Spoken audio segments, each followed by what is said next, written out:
Bioshock Infinite is a decent game. The lighting is wonderful. The levels are mostly enchanting. The designs are amazing. Anything based on the White City really is amazing. For those who don't know what that is, it is considered Chicago's World's Fair, the World's Columbian Exposition. It's a thing we really don't do anymore. It was held in 1893 here in the U.S. in Chicago. Yes, Chicago, because Chicago was a nicer place back then, and everyone thought, hey, let's go to Chicago, let's have it there, and let's turn this place outside of Chicago into a shining bastion of American hope and freedom and yada, yada, yada.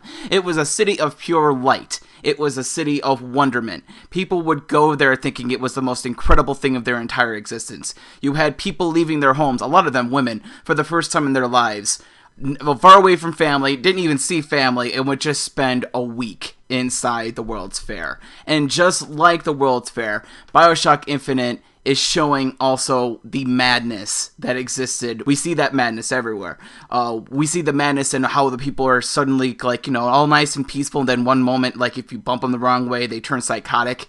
You also see the madness in how enemy AIs will not interpret you as an enemy until you walk right across in front of them, like, I don't know, you're walking down the street, somehow you knocked over their shoes or something, and then all of a sudden, okay, now they're pissed at you. But if you don't do anything before that, you could bump into someone, steal their candy, steal their food, steal their money, and no one will say anything or do anything because you haven't been labeled as an enemy yet. Anyway, another kind of madness also exists inside the game. The madness of narrative design. Traditionally, in the game industry, in the 15 years that I have been playing games and watching all this nonsense take place, there has been two distinct minds of thought when it comes to narrative in games. There has been people who had a narrative and then designed the game around the narrative, and then you have others that design a game and then want to use narrative to tie things together. Traditionally, both methods work quite well. It depends on the writer. You could have a writer who is incredible at creating a world. We'll have people use his writings and use his thought process to add more depth to the game. Those guys are great. And there are other writers who are not necessarily at that level, or don't want to be at that level, or just don't have the right kind of brain for that. They could be people that are absolutely great at delivering an incredible narrative if they have a few things knocked out of the way already. You know, they just need a little help. They need someone to tell them, you know, these are the things that are kind of happening. These are like your study guide points, and around these study guide points, we want you to make a good narrative. Both methods fucking work. I mean, they work great. It is some of the best shit ever when everyone is doing the right thing and the ratios are right and everything is just cooking.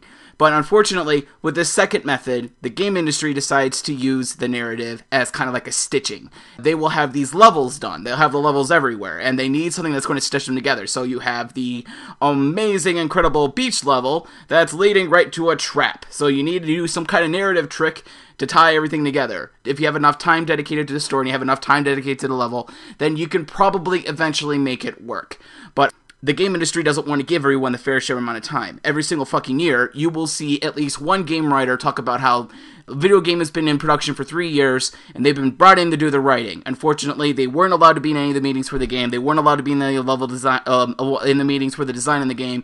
They have not had any discussion with the people who made the levels, and they suddenly need to create a narrative that's going to tie all these different levels together, and they have less than 4 months to do it. While Bioshock Infinite probably had a little bit more time than, say, other titles to get this shit done, especially with 5 years involved. That ratio still feels like it is in place. The reasoning why I came to this conclusion was because when I was playing the game, I also had other people playing it with me. We played it in a group. We do it for a lot of the games. If you remember in the last video, I made them all play Aliens Colonial Marines, and my god, that was a fucking train wreck. Less of a train wreck here, but we still had a lot of problems. The first problem was that parts of the game worked better than other parts. You have, say, the ocean scene at the beginning of the game where Booker is magically falling into a beach, somehow surviving without any injuries, but let's just skip that. He ends up in the beach, has a really, really touching, I'm kind of out of my mind moment with Elizabeth, but still managed to be charming and say, okay, go off and do that, I'll come find you afterwards. And then you sort of have to go find her after that point. Those parts were great. It was very organic. People were chatting. You sort of understood what was going on. You didn't need any extra details, and you could just totally go with it. Everything was in place, and everything was set and made sense. And then there were other parts in the game where suddenly you find yourself searching for guns, where out of nowhere, it stops feeling like a narrative and feels more like a fetch quest. Actually, in the room, when I had the people playing with me, everyone stopped and groaned. Like, at the same time. It wasn't rehearsed. I wasn't trying to lead anybody to groaning. It was just natural. Everyone just started groaning at that moment. And ironically, I thought it was because they just didn't spend enough time on this part yet. They didn't get the writing down. They didn't make it look right. Everybody else in the group, except for maybe one guy who was in love with first-person shooters, hate that guy, was saying, this game is padded. And no matter what I told them, no matter what I tried to do, I could not convince them otherwise. The game's one failings in this one particular area immediately made everyone think that this portion of the game had been stretched out to meet some kind of bizarre requirements that the game needed to be longer in order to sell well. I don't know which answer is true. We probably will never get a really good answer on this, because the game industry just doesn't like to give away their secrets when it comes to design philosophies. Either way, they reached a bad conclusion that no one wants to reach, and I think that's a problem. You shouldn't have stuff like this happen in the industry. You need to have everyone enough time to make sure things flow, sound, and work right. You don't want anybody groaning. You don't want anybody getting annoyed halfway through your game because it's just something doesn't feel right. It kills the experience. That wasn't the only thing that killed the experience for us. What the actual fuck is up with Elizabeth? In the cutscene, she's a type A personality. Leader, domineering, very strict, very stiff, very afraid of you because of your actions the moment you kill somebody. And then out of nowhere, when you turn back to the game, her personality completely shifts. She's submissive, she doesn't talk at all, she never fights, she's hidden away. You don't ever see her unless she's flipping a coin or sending a salt or sending an ammo your way. You are dealing with a completely different person that is just sort of going along with whatever you're doing. It's generic. It's something that first-person shooters are being blasted for all the time. And in a lot of ways, it does not match what they said Elizabeth was going to be.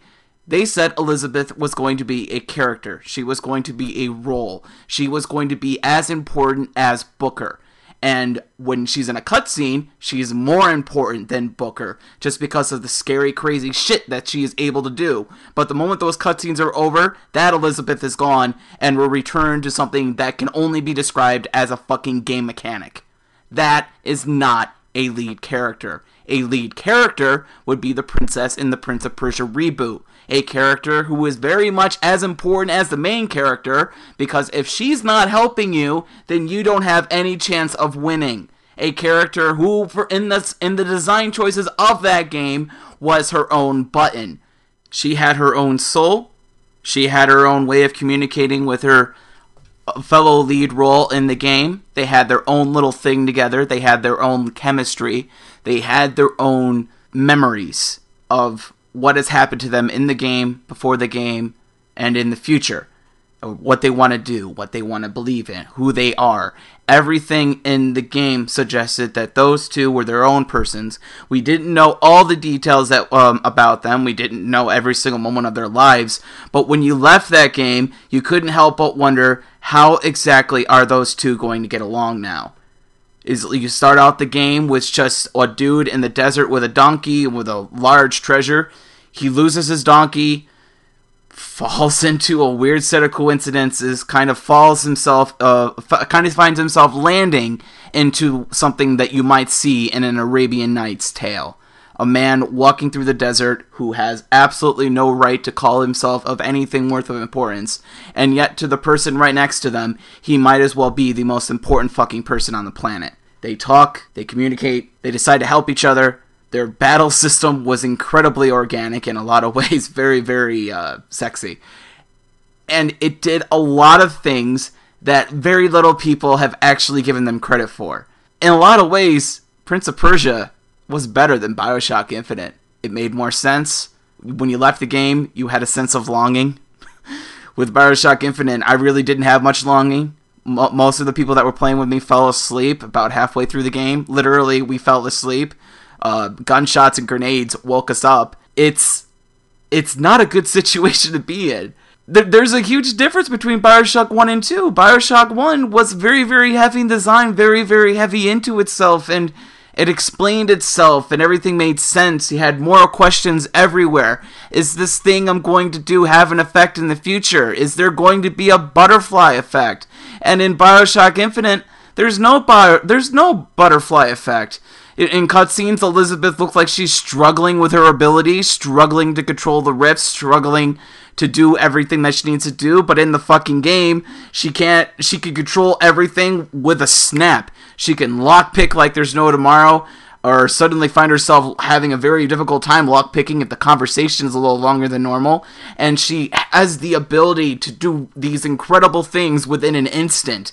You'd think with a game like Bioshock Infinite, who, like its predecessor, was supposed to be about all moral consequences, because it's a great design philosophy, there's nothing wrong with it, wouldn't cheapen themselves for better sales. And in fact, I don't know if they really would have gotten better sales. I don't understand why they cheapened themselves. They said that they were going to go for this big, immense, incredible thing that no one's ever seen before, and it was going to have an ending that no one on this planet would ever have dreamed of. Cats are going to rain from the skies. There are going to be rifts everywhere. There's going to be a dead horse being brought to life. There's going to be a girl with a bloody nose who's wondering if she's going to die or not, and you're trying to get out of there, and you're trying to secure a debt that needs to be paid, and none of that was in Bioshock Infinite. I mean, they talked about it. They wanted you to believe it was there. But at the end of the day, it feels like they took it out. And that's fucking terrible.